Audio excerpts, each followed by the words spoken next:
Here in the San Fernando Valley, we live in a life of comfort. Turn the faucet, the water runs. We drive down our wide, organized streets. But behind all this concrete inconvenience lies a dark story. The moment you start asking questions about LA, that's when you realize this city was built on a massive lie. A lie of greed and power that started over 100 years ago and is still shaping our destiny today. I'm Elizabeth Love, and I'm a local. And my family, like many others in Southern California, are Mexican American. Our history here goes back centuries to the original pobladores, the families who founded Los Angeles. They left the legacy of water rights that were meant to protect the people. Instead, that legacy was weaponized by the powerful to commit a grand theft. On this channel, we're gonna expose the hidden architectural power that is hidden within Southern California.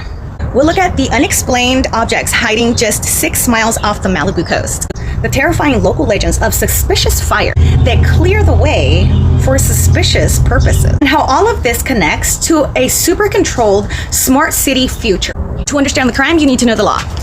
Under Spanish and later Mexican rule, the city of LA, the original pueblo, was granted something called the Pueblo Rights, a perpetual superior right to the water of the Los Angeles River. The Zanja Madre, or Mother Ditch, was built by the founding settlers to carry that water.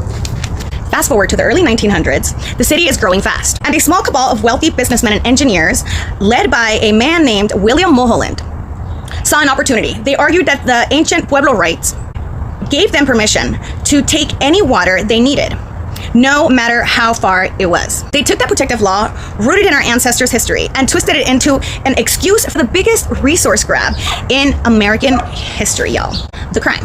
The scene shifts 250 miles north to the beautiful, fertile Owens Valley. While LA was publicly screaming about a drought, these powerful men were secretly hiring agents to buy up all the land and water rights in the valley. They used fake names and shell companies. It wasn't a drought, it was a manufactured crisis. Now, doesn't that sound familiar? So, Mulholland promised LA residents water, but his true purpose was to funnel that water straight to the undeveloped land of San Fernando Valley, which his friends had bought up for pennies. Okay? The aqueduct was an irrigation project which was meant to make a few people obscenely rich. The aqueduct opened in 1913 as the water roared down into the residential valley we know today. The Owens Valley was literally drained dry. The farmers, the people who had built a life there, watched their valleys turn into dust. They fought back, sometimes violently, bombing the aqueduct in protest.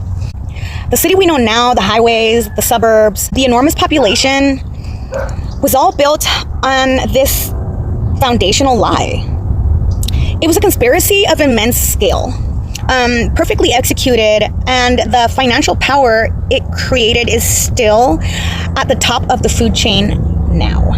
Okay, so why does a 100-year-old story matter today? I'm about to tell you. Because the greed that stole the water is the same greed that create the crises that we have here today. Let me explain.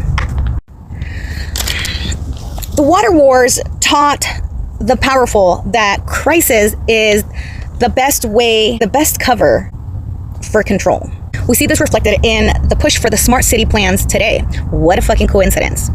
They promise convenience, but they require total control over resources, digital identity, and where people live.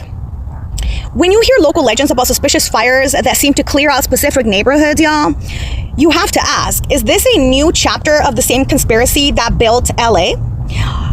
Are they clearing the way for the next phase of control? The theft of the water was the first blueprint. The conspiracy continues. When our world holds secrets this big, we have to look deeper. These systems are built on power and deception. The law, the water, the infrastructure are designed to keep us obedient. Tune back in, because next time we're going to dive deep into the ocean. We're going to dive deep into the ocean and why this powerful coastline is the suspected home of unidentified submerged objects. Subscribe so you don't miss the next chapter of LA's hidden history.